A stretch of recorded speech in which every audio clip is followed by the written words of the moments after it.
Hello दोस्तों, स्वागत है आपका आपके अपने चैनल मार्केट सपोर्ट में। दोस्तों, आज की इस वीडियो में हम बात करने वाले हैं जियो फाइनेंशियल सर्विसेज के शेयर के बारे में। अगर आप देखोगे तो जियो के जो हालचाल आपको देखने को मिले हैं पिछले कुछ दिनों में, वो डेफिनेटली अच्छे तो नहीं रहे। ये तो हमने सबने देखा है कि एक दिक्कत भरी चीज़ें आपको जियो के साथ देखने को मिली ही हैं। लेकिन अगर इन चीज़ों के बावजूद आप ना ये देखने की कोशिश करो कि कुछ दिनों में भले ही इनमें गिरावट हो रही है, लेकिन न्यूज़ अगर आप कवर करने की कोशिश करोगे तो आपको न्यूज़ डेफिनेटली ख़राब नहीं देखने को मिलेंगी।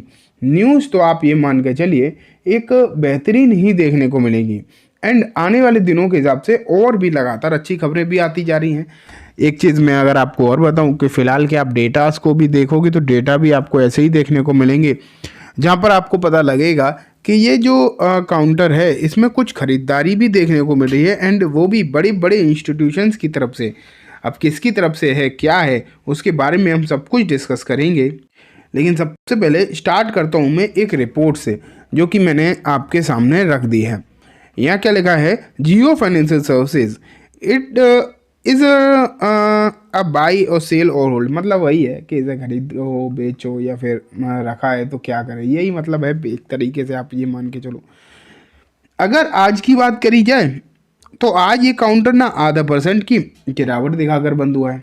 ठीक है, पिछले 2-4 मतलब कुछ दिन पहले जनवरी में ही जो मार्केट ने अपना एक लो बनाया था, लगातार गिरते गिरते तो ये शेयर काफ़ी नीचे था। आज अगर हम देखेंगे तो वहाँ से लगभग 7% की रिकवरी इसमें आ चुकी है। ठीक है, 7% की रिकवरी ज़रूर आ चुकी है, लेकिन जो इसका लाइफ टाइम हाई बना है वो आपको ज़रूर पता रहना चाहिए। इसका जो है लाइफ टाइम हाई बना है दोस्तों 396 रुपये पर। अब आप इस बात को समझो, 396 रुपये पर लाइफ टाइम हाई है। एंड अगर आप वहाँ से शेयर को देखोगे तो 37% डाउन है।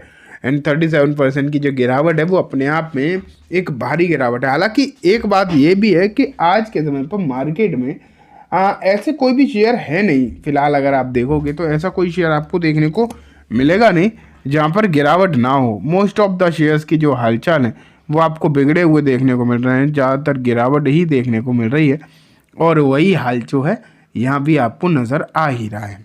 ठीक है, लेकिन अब बात करते हैं कि ये सब चीज़ें ठीक है, आगे की जो स्थिति है वो क्या बन सकती है, ये एक देखने वाली बात है। तो यहाँ पर देखते हैं कि क्या लिखा है इस रिपोर्ट में। उसके बाद हम और भी कुछ रिपोर्ट्स देखेंगे, फिर मैं आपको डेटा भी दिखाऊंगा बेसिकली। ठीक है, तो इस रिपोर्ट में इन्होंने कुछ इसकी जो पार्टनरशिप वगैरह करी हैं, जो आगे की लिए मतलब ब्लैक रॉक हो गया और भी कुछ अलग अलग कंपनीज़ के साथ इनके जो टाई अप्स हुए हैं, उसके बारे में यहाँ पर जो है बात लिखी गई है, वही चीज़ें दिखाई गई हैं। लेकिन इन सब चीज़ों के बावजूद शेयर में फ़िलहाल कुछ भी अच्छा तो होता हुआ दिखाई दिया नहीं है। अगर आप देखोगे तो ऐसा शेयर में तो कुछ ऐसी चीज़ें देखने को नहीं मिली जिससे कि हम कहें कि आगे क्या होगा या नहीं होगा। हाँ, लेकिन इन्होंने ये ज़रूर लिखा है, ये लिखा है, stock has sign of bottoming out after its sharp correction which is an indicator potential upside momentum. Some analysts expect 20 to 25% upside. तो यहाँ अगर आप देखो तो कुछ एनालिस्ट का कहना है कि यहाँ से 20 से 25% की तेज़ी जो है आपको नज़र आ सकती है। ये बात यहाँ पर लिखी है या कही जा रही है बेसिकली। अगर हम देखें तो मेरे हिसाब से फ़िलहाल भले ही एनालिस्ट की रिपोर्ट है, अपने अपने हिसाब से चीज़ें लोग बताते भी हैं। कुछ लोग कह रहे हैं कि यहाँ पर तेज़ी हो सकती है। ठीक है, उनका अपना मानना है, सही है। और ये तो हम जब जानते हैं कि कंपनी के फंडामेंटल्स अगर आप देखोगे तो फंडामेंटल्स तो कोई ऐसे है नहीं जिसके लिहाज से हम कह सकें कि नहीं कंपनी ख़राब है। ऐसा कुछ तो है नहीं, कंपनी तो एक नंबर है, तो हम सब जानते ही हैं। लेकिन बस दिक्कत यही है कि अभी चीज़ें सही नहीं हो पा रही।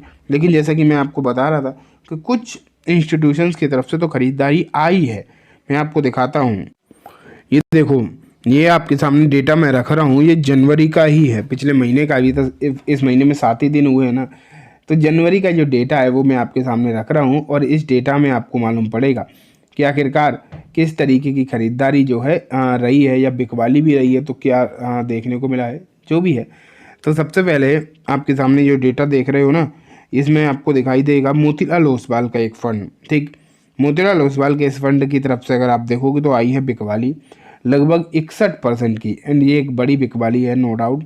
फिर अगर आप देखोगे एक और फंड है मोतीलाल ओसवाल का ही, एंड इस फंड की तरफ से भी आप कह सकते हो कि एक बिकवाली ही देखने को मिली है। तो मोतीलाल ओसवाल के 2 फंड फिलहाल आपको देखने को मिल रहे हैं जिन्होंने इसमें तेज या फिर मैं बोलूँ बड़ी बिकवाली बेसिकली करी है।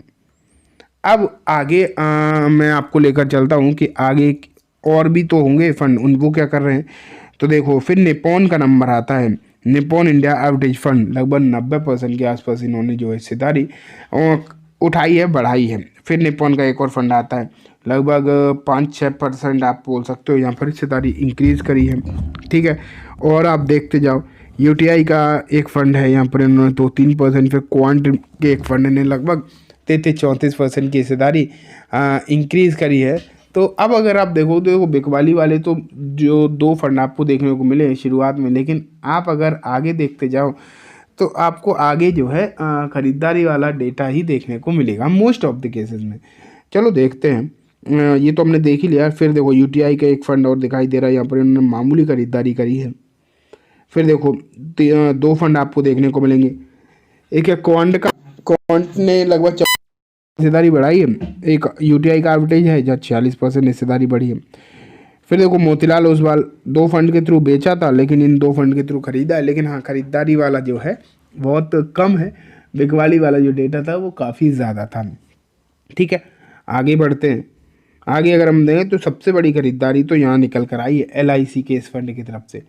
अगर एलआईसी का ये फंड देखोगे आप तो इनकी तरफ से जो खरीदारी देखने को मिली है 336% की, तो ये एक बड़ी बात है और अच्छी बात आप कह सकते हो। फिर एलआईसी का एक और फंड है, यहाँ भी हिस्सेदारी इंक्रीज हुई है, लेकिन मोतीलाल ओसवाल भर भर के बेच रहे हैं, ये भी आपको पता रहना चाहिए। चीज़ें जो हैं आपको मालूम सा होनी चाहिए, आप ये मान के चलो, चाहे आप खरीदो या बेचो या मत बेचो या फिर कुछ भी जो भी आपको करना है वो करो, लेकिन आपको एटलीस्ट पता रहनी चाहिए चीज़ें, ठीक है।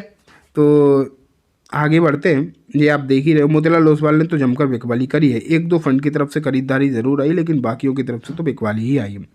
तो ये दोस्तों डेटा है। डेटा में आप पॉजिटिव एंड नेगेटिव दोनों ही चीज़ों को देख सकते हो कि मोतीलाल ओसवाल ने बिकवाली करी है तो ये नेगेटिव भी है, लेकिन अगर आप दूसरी तरफ देखोगे तो एलआईसी की तरफ से एक भारी खरीदारी भी आई है, तो ये एक पॉजिटिव बात भी है। लेकिन ओवरऑल सिचुएशन जो है वो फिलहाल कोई खास अच्छी देखने को नहीं मिल रही, लेकिन आगे के लिए एनालिस्ट की उम्मीदें यहाँ से बड़ी हुई हैं।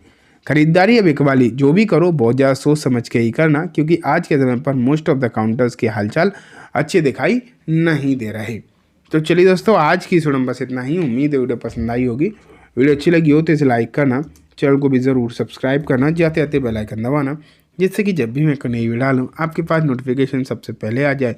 एंड दोस्तों वीडियो सिर्फ और सिर्फ एजुकेशन इन्फॉर्मेशन पर्पस है, तो इसे किसी भी तरीके की बाइंग सेलिंग के रिकमेंडेशन के तौर पर बिल्कुल भी ना देखें। Thank you.